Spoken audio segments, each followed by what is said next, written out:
Olá, pessoal! Sejam muito bem-vindos a essa análise completa do Decreto 7.508 de 2011. Se você está se preparando para concursos na área da saúde, saiba que este é um tema que decide a aprovação. Nesta que é a nossa primeira parte, a gente vai fazer um verdadeiro raio-x de como esse decreto regulamenta a famosa Lei 8080. Então, vamos lá, bora mergulhar de cabeça nisso. O que a gente vai ver aqui é exatamente aquele tipo de conteúdo que na hora da prova faz toda a diferença. Sabe, é o que separa quem passa de quem fica para trás. Então, já prepara o caderno, a caneta, porque cada detalhe aqui pode virar uma questão.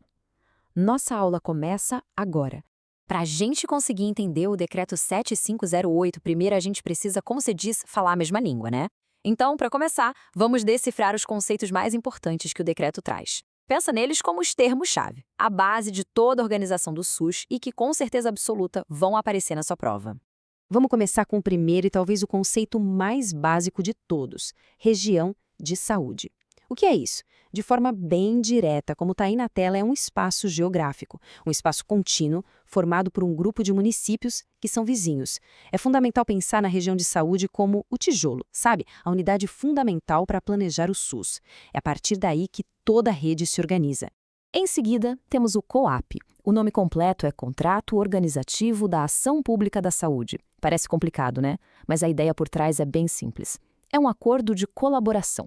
É o documento oficial que amarra o pacto entre a União, os estados e os municípios, para organizar e integrar as ações de saúde. É ali que fica definido quem faz o quê, quais são as metas, os indicadores, tudo preto no branco. Agora, as portas de entrada. O nome já ajuda bastante, né? São os serviços de atendimento inicial que acolhem as pessoas quando elas chegam no SUS. É por ali que a jornada de cuidado de qualquer pessoa começa oficialmente. E fica a dica, não basta só saber o que são. O mais importante é saber quais são, porque é isso que as bancas adoram perguntar. A gente já vai ver em detalhes. Agora, um ponto que derruba muita gente. O mapa da saúde. Ele é basicamente o desenho geográfico de onde estão os recursos do SUS. Mas aqui vem a pegadinha que você não pode esquecer. Ele não mostra só os recursos públicos. Ele inclui também a iniciativa privada. Anota isso, grifa, passa marca-texto. O planejamento regional depende de saber tudo o que existe no território, seja público ou privado. E onde é que os gestores do SUS sentam para conversar e tomar as decisões? É nas comissões intergestores. Elas são as mesas de negociação do sistema, onde as políticas são discutidas e pactuadas. A gente tem a CIT, que é a tripartite, com União, Estados e Municípios, a CIB, bipartite, só entre o Estado e seus municípios, e a CIR, que é a regional, lá no nível da região de saúde. Rede de Atenção à Saúde, ou a famosa RAS.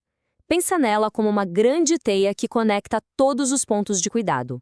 É um conjunto organizado de ações e serviços de saúde que trabalham juntos de forma articulada para garantir que o cuidado seja contínuo e completo.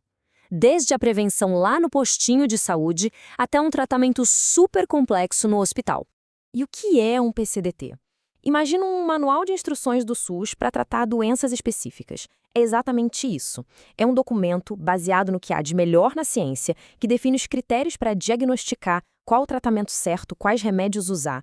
Tudo bem padronizado para garantir a melhor prática clínica no país inteiro. E para fechar essa primeira parte do nosso vocabulário, os serviços especiais de acesso aberto. Pensa neles como serviços estratégicos onde a pessoa pode chegar e ser atendida direto, sem precisar de encaminhamento. Eles são focados em problemas específicos e o exemplo clássico que está aí na tela são os Centros de Testagem e Aconselhamento, os CTAs. Beleza, agora que a gente já está falando a mesma língua, bora subir de nível? Vamos entender como todas essas peças se encaixam para formar a estrutura da rede de saúde. O foco agora é entender como as regiões de saúde são criadas e organizadas na prática. Mas antes da gente continuar, uma pergunta para ver se está todo mundo ligado. Portas de entrada e critérios para criar uma região de saúde. Parece a mesma coisa, né? Mas não é. Você sabe qual é a diferença? Fica de olho porque essa é uma das pegadinhas mais clássicas de concurso sobre esse decreto.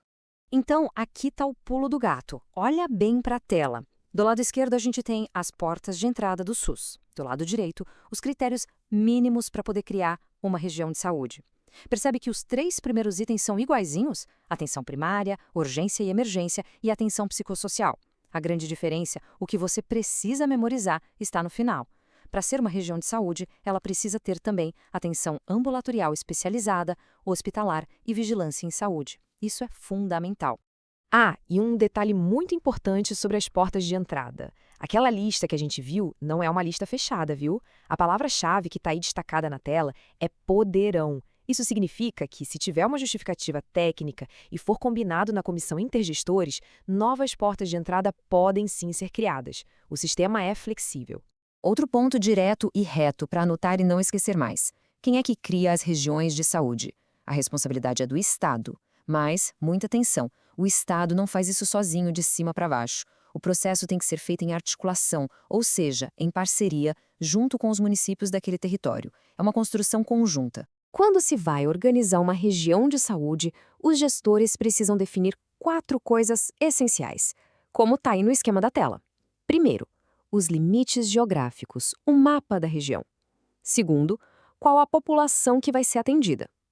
Terceiro, a lista de todos os serviços que serão oferecidos. E, por último, as responsabilidades de cada um e como vai funcionar o acesso e a escala dos serviços. E para garantir que o acesso universal realmente aconteça na prática, o decreto define 3 deveres para os governos. O primeiro é garantir transparência, integralidade e equidade. O segundo é organizar os fluxos, para que as pessoas não fiquem perdidas dentro do sistema. E o terceiro, claro, é monitorar o tempo todo para ver se o acesso está mesmo funcionando como deveria. Certo, pessoal? Agora, atenção máxima. Vamos entrar numa sessão de altíssima importância. É hora de pegar o marca-texto e ficar de olho, porque estes são os tópicos que as bancas de concurso simplesmente adoram cobrar, muitas vezes de forma literal. Foco total aqui. Primeiro ponto, saúde indígena. O decreto deixa muito claro que a população indígena vai ter regras de acesso diferentes. E por que isso? Isso nada mais é do que o princípio da equidade na prática. É a ideia de tratar os desiguais de forma desigual, para a gente alcançar uma igualdade de verdade, respeitando a cultura e as necessidades específicas deles. Segundo ponto que cai muito, humanização. Preste atenção, isso aqui não é só uma recomendação bonita, não. A humanização do atendimento é um fator determinante para definir as metas de saúde lá no COAP. Ou seja, a qualidade do acolhimento, da relação com o paciente, vale ponto. É um critério de avaliação do sistema. Terceiro ponto, direto e reto. Quem fiscaliza o CONAP para ver se ele está sendo cumprido? A resposta está aí na tela e é para decorar. É o Sistema Nacional de Auditoria e Avaliação do SUS, o SNAR. Essa é uma pergunta clássica de quem faz o quê? E a resposta é essa, sem tirar nem pôr. E o quarto ponto quente, planejamento. Para os órgãos públicos, planejar a saúde não é uma escolha, não é opcional, é obrigatório. E o efeito disso vai além. O planejamento público também serve como um guia, um norte. Ele é um indutor de políticas para a iniciativa privada, ajudando a alinhar todo o setor da saúde na mesma direção. Vamos agora para a nossa última sessão desta primeira parte. E é mais um daqueles pontos clássicos de confusão nas provas. Chegou a hora do duelo final. Renases contra Rename. Os nomes são muito parecidos e as bancas, claro, se aproveitam disso. Vamos resolver essa confusão de uma vez por todas. Olha só como esse slide deixa tudo bem claro. Do lado esquerdo, a gente tem a Renases, Relação Nacional de Ações e Serviços de Saúde. A palavra-chave aqui é serviços.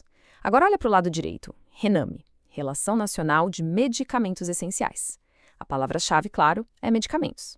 Um ponto em comum, as duas são atualizadas a cada 2 anos. Mas a Renases é pactuada entre todo mundo, enquanto a Rename é mais centralizada no Ministério da Saúde. E para nunca mais esquecer, vamos para um reforço final. Olha para a tela e grava isso na mente. Renases, o S no final te lembra de serviços. Rename, o M no final te lembra de medicamentos. E a regra de ouro que vale para as duas. A atualização a cada 2 anos. Com esse macete, não tem como errar na prova. Bom, pessoal, com isso a gente fecha a primeira parte da nossa análise do Decreto 7508. Nós construímos aqui uma base bem sólida, dominando o vocabulário e os pontos mais importantes. Mas fica a pergunta, né? Agora que a gente já entendeu os fundamentos, como é que todos esses conceitos funcionam na prática, no dia a dia da gestão do SUS? A resposta para isso e muito mais a gente vai ver na parte 2. Até lá! Bora continuar nossa análise detalhada do Decreto 7.508 de 2011. Esse é um tema quente que sempre aparece nos concursos da área da saúde. E hoje, vamos para a nossa parte 2. Então, qual vai ser o nosso caminho hoje? A gente vai passar por 5 pontos cruciais do decreto. Primeiro, as atualizações que são responsabilidade do Ministério da Saúde. Depois, as regras da assistência farmacêutica. Em seguida, a gente mergulha na estrutura de governança. Daí, vamos destrinchar os elementos obrigatórios do COAP e, por fim, a gente conecta tudo isso com a gestão participativa. Vamos lá? Então, começando pela primeira seção, as atualizações do Ministério da Saúde. Muita atenção aqui, porque este é um daqueles tópicos que as bancas adoram cobrar. A gente precisa entender direitinho os prazos e o que dispara a atualização de cada uma das listas e protocolos do SUS, tá? Saber a diferença entre RENAME, FTN e PCDT é o que vai te salvar daquelas pegadinhas clássicas. Vamos começar pela RENAME, a Relação Nacional de Medicamentos e Essenciais. Olha só o que o texto diz na tela. O ponto que você tem que grifar, circular, anotar com caneta vermelha é o ciclo de atualização, a cada 2 anos. Esse prazo tem que estar na ponta da língua. E o outro ponto vital que está aí destacado, o financiamento. Ele é pactuado de forma tripartite, ou seja, envolve a União, os estados e os municípios. Guarde isso. RENAME, 2 anos, tripartite. Agora, vamos para o FTN, o Formulário Terapêutico Nacional. E aqui está a grande diferença, a pegadinha da prova. Diferente da RENAME, o FTN não tem um prazo fixo. A atualização dele, como o texto deixa bem claro, é dinâmica. Ela acontece à medida que sejam identificadas novas evidências sobre o que já está na RENAME. Então, é uma atualização contínua que acompanha a ciência. E para fechar esse trio, temos os PCDTs, os Protocolos Clínicos e Diretrizes Terapêuticas. A atualização aqui é como se tivesse 2 gatilhos principais, que estão aí detalhados na tela. O primeiro gatilho dispara quando uma tecnologia de saúde é incorporada, alterada ou até mesmo excluída do SUS. O segundo gatilho dispara quando aparecem novos estudos, novas evidências científicas. É fundamental memorizar esses 2 pontos, ok? Seção 2, assistência farmacêutica. Bom, agora que a gente já sabe como as listas são atualizadas, vamos entender as regras do jogo para um usuário ter acesso a esses medicamentos. O decreto é bem claro, ele estabelece um passo a passo com condições que são obrigatórias. Não tem jeitinho. Olha só, este slide detalha as 4 condições que são obrigatórias e cumulativas, ou seja, precisa de todas elas. As bancas adoram pegar um desses detalhes para tentar te derrubar. Vamos repassar com calma. Primeiro, tem que ser usuário do SUS. Segundo, a prescrição tem que ser feita por um profissional do SUS. Terceiro, a receita tem que seguir o que está na RENAME e nos PCDTs. E por último, a dispensação, a entrega do remédio, tem que acontecer numa unidade do SUS. É preciso gravar, são as 4 juntas, não pode faltar nenhuma. Seção 3, Governança no SUS. Agora a gente vai falar da organização política do sistema. Sabe aquela coisa de quem faz o quê, quem combina com quem? É exatamente isso que a governança define, distribuindo as tarefas entre a União, os estados e os municípios. Entender esse mapa de responsabilidades é essencial. Esse mapa que está na tela vale ouro para a sua prova. Onde a gente tem que botar o foco? Na coluna da direita, a das comissões intergestores. A CIT, que atua no nível federal, é tripartite. O que isso quer dizer? Que tem gente da União, dos estados e dos municípios decidindo junto. Já a CIB, no nível do estado, é bipartite, ou seja, só o estado e os seus municípios. E tem a CIR, que é regional. Essa diferença entre CIT tripartite e CIB bipartite é uma das perguntas mais clássicas que existem sobre esse decreto. Atenção máxima aqui, pessoal. Estas 3 competências que estão na tela são exclusivas da CRT. Isso significa que só a Comissão Federal pode fazer isso, nem a CID, nem a CIR. Então, tem que memorizar. 1. Diretrizes da RENASES. 2. Critérios para o planejamento integrado. E 3. Diretrizes para as regiões de fronteira. Se a prova perguntar de quem é essa tarefa, a resposta é sempre da esfera federal, ou seja, da CIT. Seção 4, as disposições do COAP. Chegamos ao Contrato Organizativo de Ação Pública da Saúde. Pensa nele como se fosse o documento que oficializa o combinado entre os municípios que fazem parte de uma mesma região de saúde. É ali que fica definido o que cada um vai fazer. Vamos ver agora os itens que são obrigatórios que todo COAP tem que ter. Todo COAP começa pela base de qualquer planejamento em saúde, o diagnóstico. Como a gente vê aqui no inciso 1º, o ponto de partida obrigatório é a identificação das necessidades de saúde da população daquela região. Sem isso, qualquer outra ação seria um tiro no escuro. Certo, com o diagnóstico na mão, o contrato precisa definir o que será oferecido. É o que mostra o inciso 2. Ou seja, qual vai ser o cardápio de ações e serviços que aquela região de saúde vai garantir para a sua população. E tem que cobrir tudo, desde a vigilância até a recuperação da saúde. E aqui vem um ponto simplesmente crucial, que está detalhado no inciso 3. As responsabilidades são individualizadas. O COAP não pode tratar um município pequenininho da mesma forma que uma capital. Cada um assume tarefas de acordo com o seu perfil e a sua capacidade. Esse é um princípio-chave da regionalização e muito explorado em provas, viu? Depois de definir o que fazer e quem faz, a gente precisa medir. Aí, entramos na parte de gestão. O inciso 4 torna obrigatória a definição de indicadores e metas de saúde. O contrato não pode ser vago, do tipo, vamos melhorar a saúde. Não, ele precisa ter objetivos claros e principalmente mensuráveis. Mas não adianta só ter metas, né? É preciso ter um plano para chegar lá. Por isso, o inciso 5 exige que o COAP apresente as estratégias para a melhoria das ações. É o como a gente vai atingir as metas do inciso anterior. Um complementa o outro. Faz todo sentido.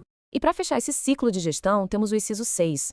Depois de planejar e executar, é fundamental avaliar. O contrato tem que prever os critérios para a gente avaliar os resultados. E, um detalhe muito importante, uma forma de monitoramento permanente. Não é uma avaliação que acontece uma vez por ano, é um acompanhamento contínuo.